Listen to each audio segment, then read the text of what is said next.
नमस्कार, मैं हूं भगत सिंह और आप देख रहे हैं हमारा खास कार्यक्रम रूबरू। और आज हमारे साथ हैं हमारे खास मेहमान समाजवादी पार्टी के राष्ट्रीय महासचिव और सपा सांसद श्री विशंबर प्रसाद निषाद जी।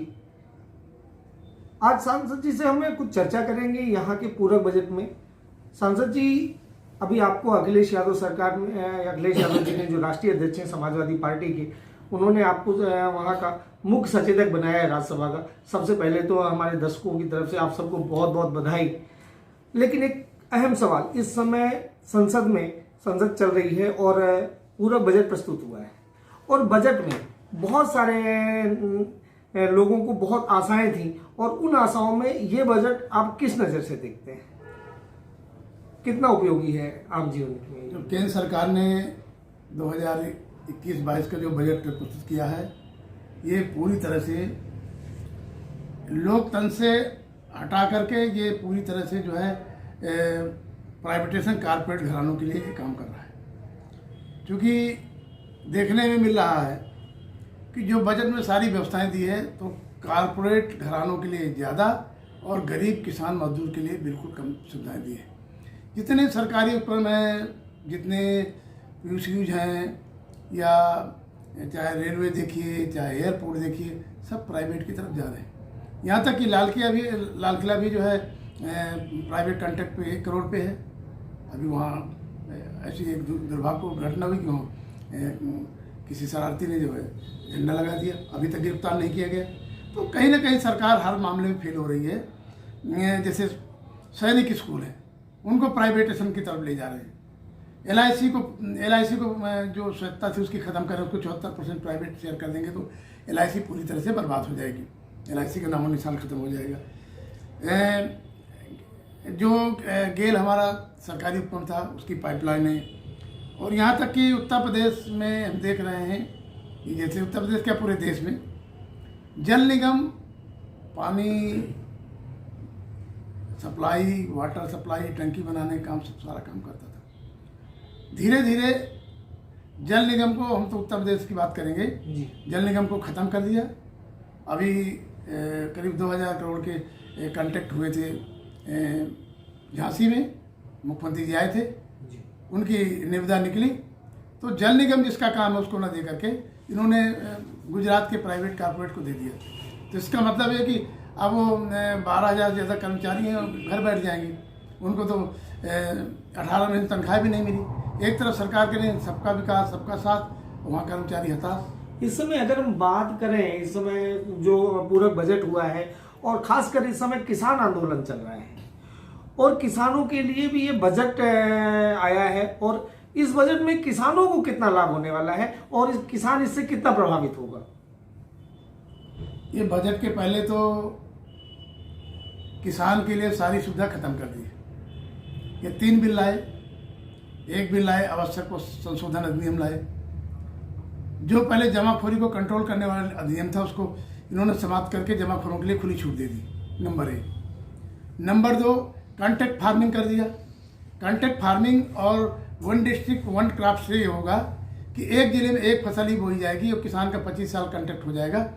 तो MSP पे न खरीद करके वो 2 साल तो MSP देगा। इसके बाद जो है वो जब बाजार मंडियाँ सब खत्म हो जाएंगी उसका एकाधिकार हो जाएगा। तो पूरी तरह से किसान को लूटने का काम करेगा। किसान के औने पौने दाम फसल लेगा और उसको महंगे दाम पे उन्हीं के किसान की फसल उन्हीं किसानों को जो है दुगने चौगुने दाम पे देने का काम करेगा। दूसरा, ये किसानों के लिए जो इन्होंने सम्मान निधि की बात कही तो उसको भी घटाने का काम किया। अब जितना भी सब्सिडी वगैरह जो चाहे खाद की हो चाहे बीज की हो जो मिलती थी किसान को, इस बिल में ये है कि अब वो सीधे कारपोरेट को मिलेगी, जो कंपनियां आएंगी उनको मिलेगी, किसान को कुछ नहीं मिलेगा। अगर इस किसानों की बात करें तो किसान आज आंदोलित है और ये जो बिल आया है इसको खत्म करने की बात कर रहे हैं। किसी भी तरीके से किसान राजी नहीं हो रहे, जबकि सरकार ने बातचीत के लिए कई दौर पैदा किए और कई दौर की बातचीतें हुई, लेकिन सारी बातचीतें बिल्कुल असफल रही। इसके बाद भी जो ये घटना हुई और उस घटना के बाद ये देश को शर्मसार कर देने वाली घटना थी। इसके बाद ये जो बजट आया और बजट की जो स्थिति है, इसमें किसानों की अगर बात करें तो डीजल महंगा हो गया है, पेट्रोल महंगा हो गया है। तो डीजल पेट्रोल महंगा होने से ये सामाजिक जनजीवन में किसानों के लिए, आम लोगों के लिए कितना प्रभावी रहेगा? देखिए, पहली बात तो हमें बताएं कि 150 से ज़्यादा लोग किसान मर गए। एक भी बात देश के प्रधानमंत्री ने उनके लिए संवेदना व्यक्त नहीं की। और मन की बात तो पूरी देश को, दुनिया को सुनाते हैं, लेकिन किसान के मन की बात सुनने के लिए भी एक भी संवाद नहीं किया, किसानों से कोई रूबरू बात नहीं किया। कहीं रेल मंत्री को भेज रहे हैं, कहीं कृषि मंत्री को भेज रहे हैं, कहीं राज्य मंत्री को भेज रहे हैं कि बात करिए जाकर। किसान जाते हैं, लौट के चले आते हैं। उनका मेन मुद्दा ये है कि आपने जो हमारी कॉन्ट्रैक्ट फार्मिंग की खेती किया है, ये कानून गलत है। एमएसपी कोई गारंटी नहीं है, तो एमएसपी के लिए कानून बना दीजिए कि किसान की उपज की एमएसपी का कानून बन जाए, उससे कम की खरीद न होगी। तीसरा, जो सिविल कोर्ट से बाहर कर दिया है कि कोई किसान का डिस्प्यूट होगा उद्योगपति व्यापारी के साथ में, तो वो न्यायालय नहीं जा सकता है, केवल एसडीएम शिकायत करता है। ये 3-4 मुद्दे जो खास हैं, वो जो है बहुत आपत्तिजनक हैं। इसलिए किसान आंदोलित है। और जहाँ तक डीजल पेट्रोल की बात है, जब डीजल पेट्रोल महंगा होता है तो हर चीज़ महंगी होती है। इस समय जो डीजल पेट्रोल के दाम इधर 6 महीने में बढ़े हैं, जब 2014 के चुनाव पहले यही कहा गया था कि सस्ते डीजल पेट्रोल वाली सरकार चाहिए कि महंगे वाली चाहिए, 35 रुपया लीटर वाली चाहिए, 70 रुपया लीटर वाली चाहिए। आज क्या हाल है, 100 रुपया पहुँच गया। तो पूरी तरह से ये कारपोरेट घरानों के लिए काम कर रही है। किसान विरोधी सरकार है। किसानों के लिए इससे कोई फायदा नहीं। हमारे बुंदेलखंड को तो कोई फायदा नहीं। यहाँ किसानों के लिए तो फांसी का फंदा है और आत्महत्याएं बढ़ेंगी। बहुत अच्छी बात कही आपने। आज लोग सरकार कह रही है रामराज लाने की, और एक आंकड़ा निकाल के मैं लाया हूं, और उस आंकड़े की अगर बात करें, यानी रावण के राज्य में, यानी श्रीलंका में 52 रुपये लीटर पेट्रोल है। माँ जानकी जी के राज्य में, यानी नेपाल की बात करें, तो वहाँ 51 रुपये लीटर है। और राम के राज्य में, यानी भारत की बात करें, तो यहाँ 89 रुपये लीटर डीजल है, पेट्रोल है। तो ये अगर राम राज्य लाना है, तो क्या इन वेरिएटेड रेट से हम क्या साबित करना चाहते हैं और क्या दिखाना चाहते हैं? क्या वो राज्य, जो देश जहां इन पेट्रोल के दाम बहुत कम है, 52 रुपये, 51 रुपये, हमारा पड़ोसी दोनों पड़ोसी देश हैं, और हमारे यहाँ 89 रुपये लीटर है, तो उससे किसानों की स्थिति क्या होगी? चाहे वो डीजल के रूप में हो, चाहे भाड़े के रूप में हो, या जितनी भी वस्तुएं हैं, वो आवागमन के तहत जो पेट्रोल बढ़ेगा तो सारी चीजें बढ़ जाएंगी। तो उसमें किस स्तर से आप देख रहे हैं? देखिए, अगर हम रामायण पे जाते हैं तो लंका के जो तो रावण को खत्म करके विभीषण का राज हो गया था।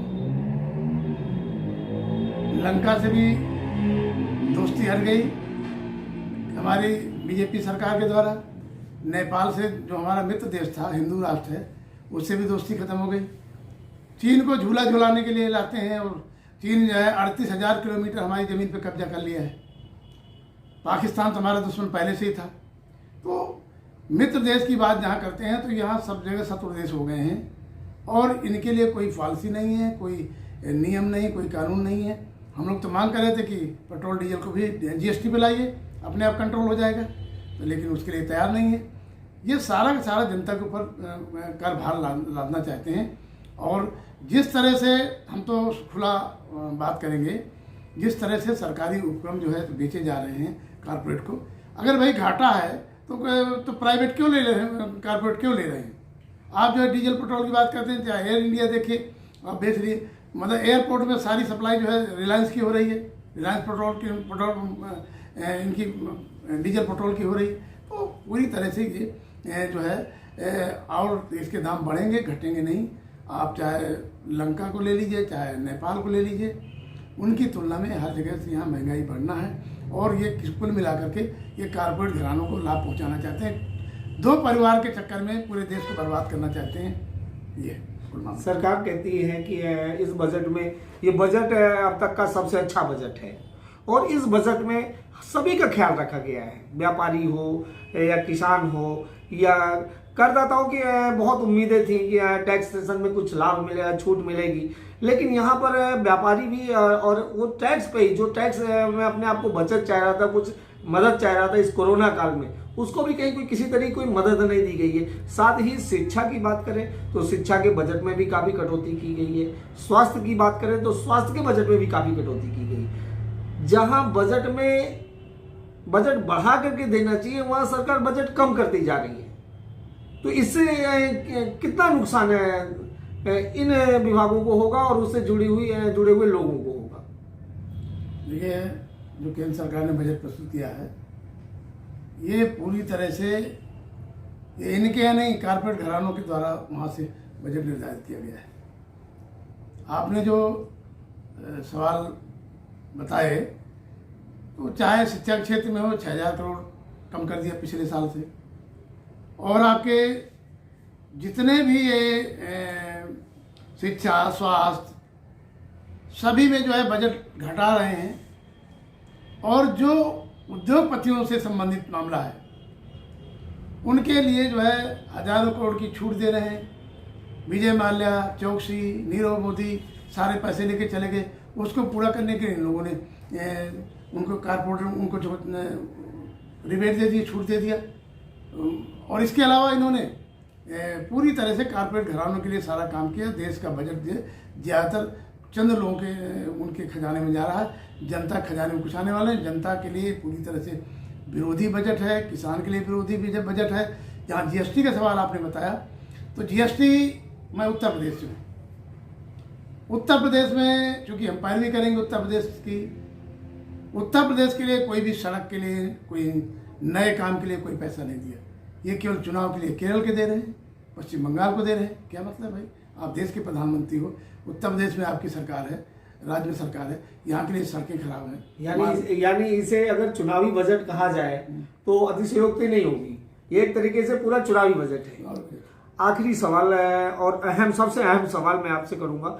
आप बुंदेलखंड से आते हैं, उत्तर प्रदेश के बुंदेलखंड, और बुंदेलखंड की अगर चर्चा होती है तो बहुत ही अति पिछड़े और बहुत अति पिछड़े क्षेत्र में होती है। और इस बुंदेलखंड की समस्या के लिए सर इस बजट में क्या कुछ दिखाई दिया है? बुंदेलखंड के लिए कोई पैसा नहीं है।